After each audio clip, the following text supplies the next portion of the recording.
introduce yourself. Well, as Gary said, my name is Brian Haberly, and I'm pleased and excited to be with you here tonight. There are lots and lots of places you could be on a Tuesday night, and you chose to be here. I think that speaks very highly of you. You're concerned about the environment, concerned about the oil trains issue, you want to learn more. Hopefully you're already members of the Sierra Club. If you're not a member, we have membership applications in the back. Only $15 for the first year, so if you're not a member, I encourage you to be one. I am not a climate scientist. I'm not an oil trains expert. I'm an activist. I'm a citizen. I have a degree in geology, so I have some understanding about earth sciences and geology. But my training, my avocation, my day job, I'm a corporate paralegal for a tech company here in Silicon Valley. And I work in activism on evenings and weekends. Way too many evenings, way too many weekends. But why do I do that? Why do I do that? Well, hopefully for some of the same reasons you're here. I'm a proud parent of 3 kids, not a grandparent yet, and I am very concerned about their future, and the future we're leaving to our kids and our grandkids. Many of us in the Sierra Club got involved in the Sierra Club because of the great love of the outdoors, our national parks. We have a number of hiking groups. Sean, who's working camera for us in the back, as our outings leader, and Sean can tell you more about many of the great hiking groups we have within the Loma Prieta chapter. You can pretty much do something every single day of the week. Just check our Loma Prieta chapter calendar. But beyond that, we have groups that are involved in things like the Stop Fracking effort, stopping clear cutting. We have groups involved in transportation, water quality, energy, lots of different ways to get involved. For me personally, the overriding issue, environmental issue of our times, has to be climate change. It has to be climate change.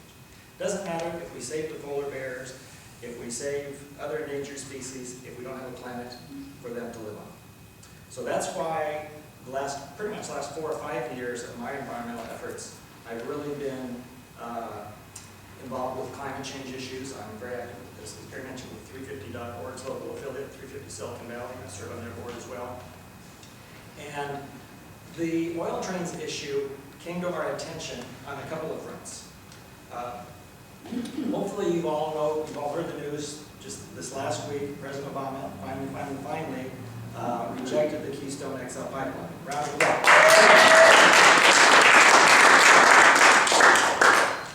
That in itself isn't going to save the environment, but it is a key indicator that we are turning the tide. It's the first time that citizen involvement, activism, local groups like ours, Sierra Club, others, 350, NRDC, lots of groups, Center for College University, lots of groups all over the country, Golden Brass, lots of groups got involved. People, just ordinary people. A lot of them were not activists before. A lot of farmers in Nebraska who didn't know a thing about climate change, but they sure understood foreign governments using eminent domain to run pipelines across their pastures. That ticked off a lot of people. So to me, it's heartening that literally 5 years ago, we were poo-pooed as, oh, you guys, oil industry, the biggest, richest industry in the history of the world. What are you going to try to do? You're just a handful of amateurs. And yet, we protested, we rallied. Some of us got arrested on the steps of the White House. Many of us here in this room attended rallies, carried signs, and we helped change public opinion. If you heard President Obama's comments or reasons why he stopped the pipeline, it wasn't just because of the threat of environmental disaster, of contaminating the aquifers, wasn't the fact that the Trans-Canada folks said after the pipeline's built, 35 permanent jobs. 35 permanent jobs.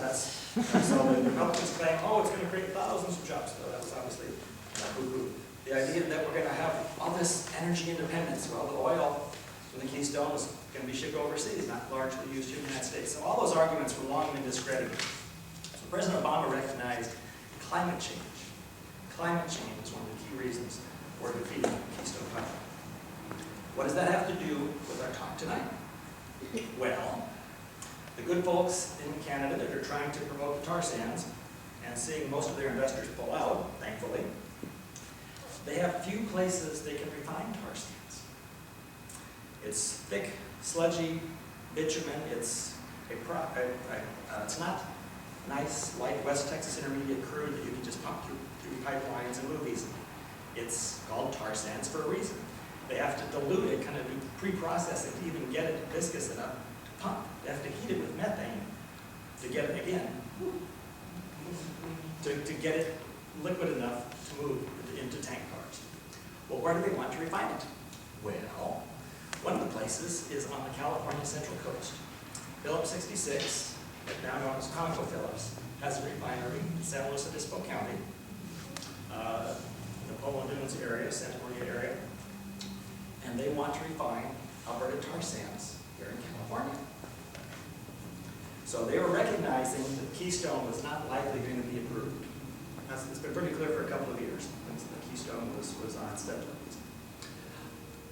The issue is when they add all these diluents to it, it becomes a very explosive, very dangerous product to transport.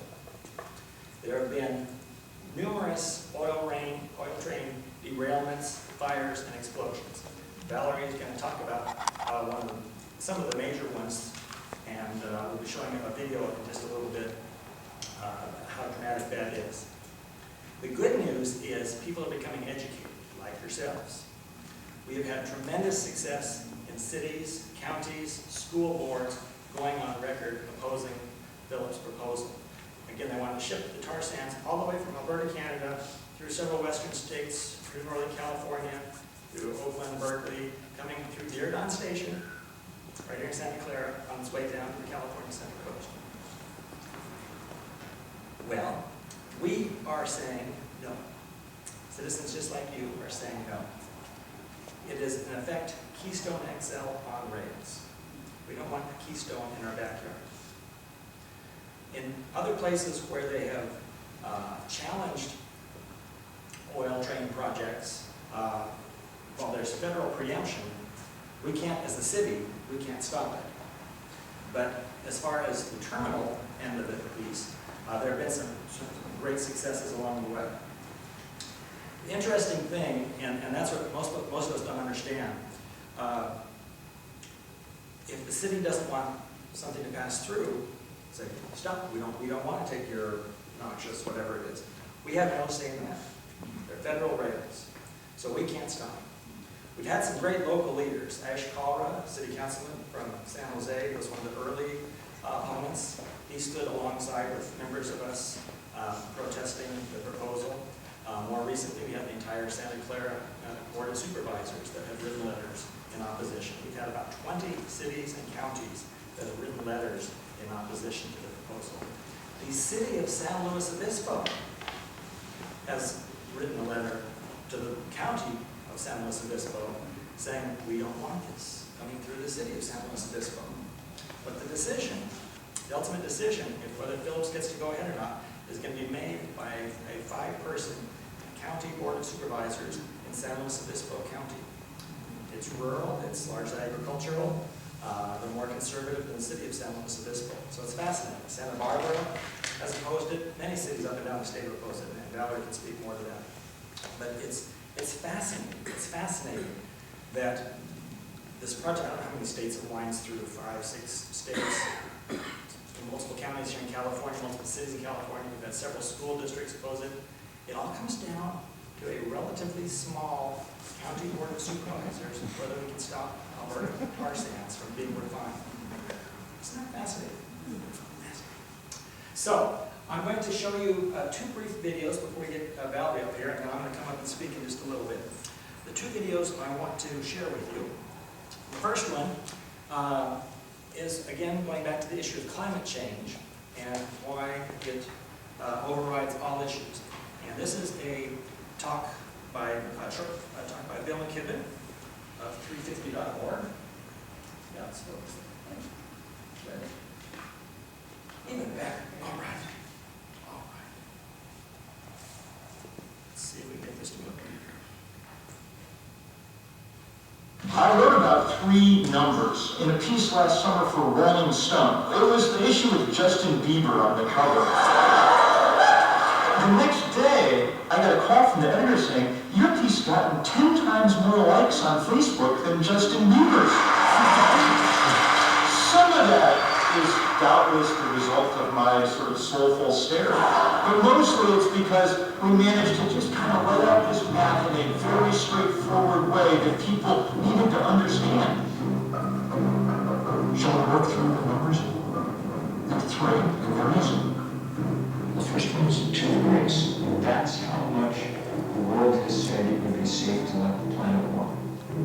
In political terms, it's the only thing that everybody's agreed to. Some of you may remember that climate summit in Copenhagen. There was only one number in the final 2-page voluntary accord that people signed. Only one number in it, 2 degrees. Every signatory pledged to make sure the temperature wouldn't rise above that. The EU, Japan, Russia, China, countries that make their money selling oil like the United Arab Emirates, the most conservative, recalcitrant, reluctant countries on earth, even the United States. If the world officially believes anything about climate change, it's that 2 degrees is too much.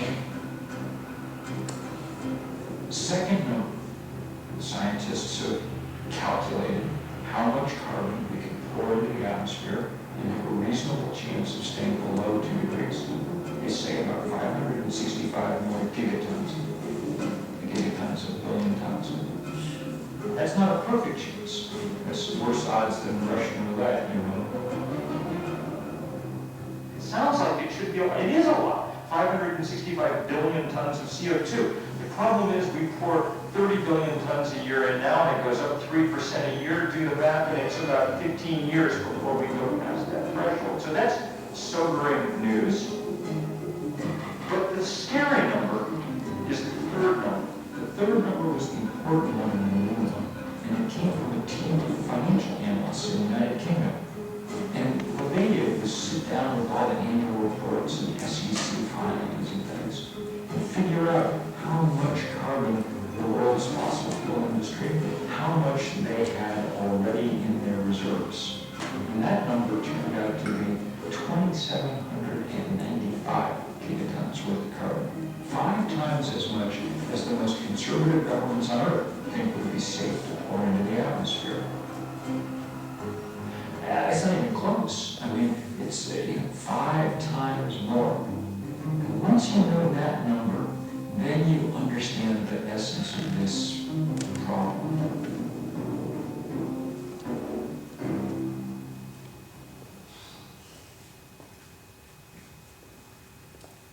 So before I flip to the next one I want to share with you, so hopefully the point you take away from that is we need to leave about 80% of the already known discovered fossil fuels in the ground if we hope to save the climate and the planet.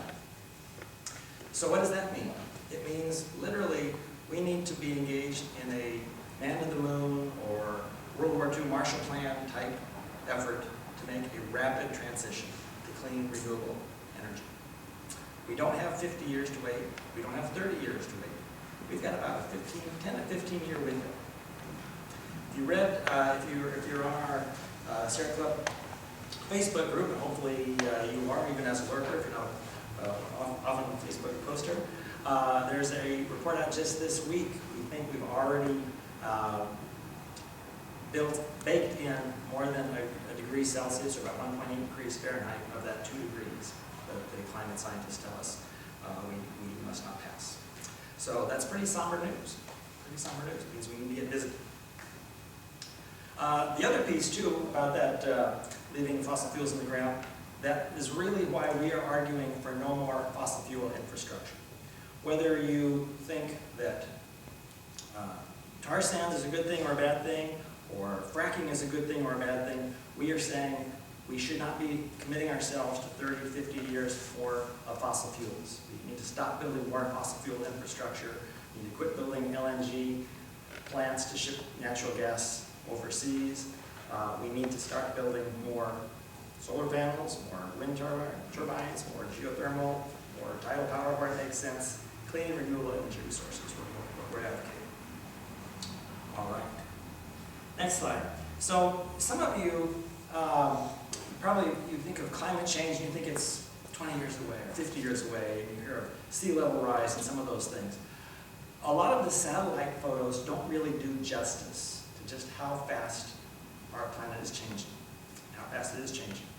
A photographer decided the best way he could get that message across was by going to the poles, by going to places like Greenland, watching glaciers melt using time-lapse photography. And there was some of the most amazing photography ever captured, and it was in a documentary called Chasing Ice. And we're going to see. I'm on the phone with Jim on one of our regular check-ins. Jim, nothing's happening. It's going well. We had some serious bouts of wind, but other than that, things are fairly well set up. We'll start again. I think sorry.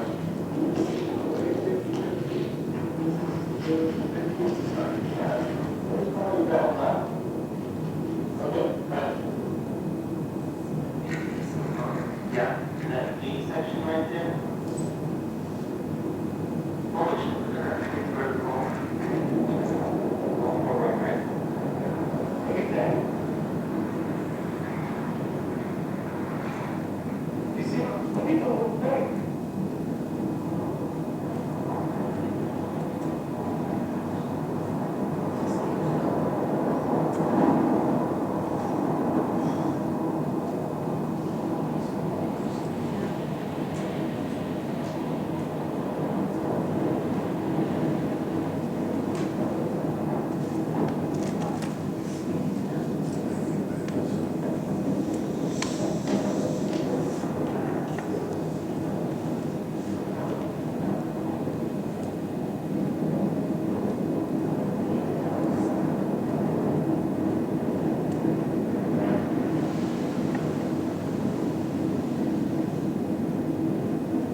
Greenland.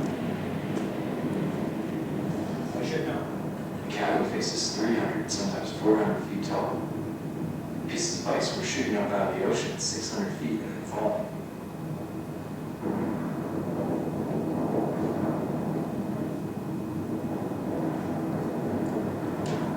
The only way you can really try to put it into scale with human references is if you imagine Manhattan.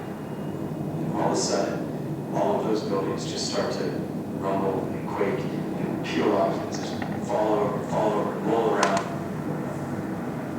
This whole massive city just breaking apart in front of your eyes.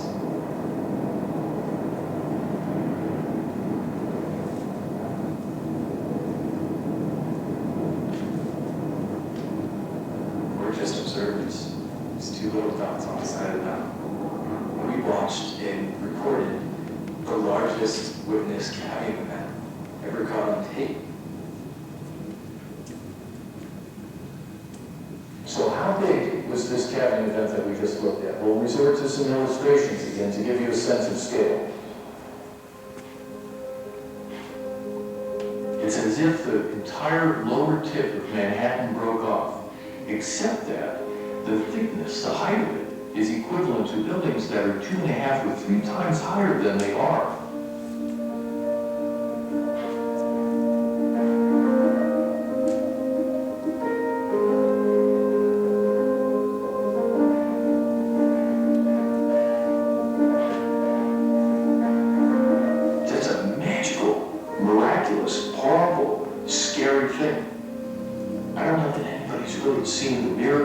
in horror of that. It took 100 years for it to retreat 8 miles, from 1900 to 2000. From 2000 to 2010, it retreated 9 miles. So in 10 years, it retreated more than it had in the previous 100.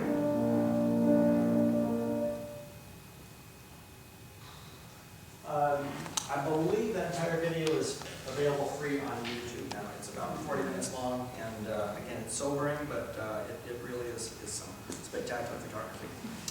We're going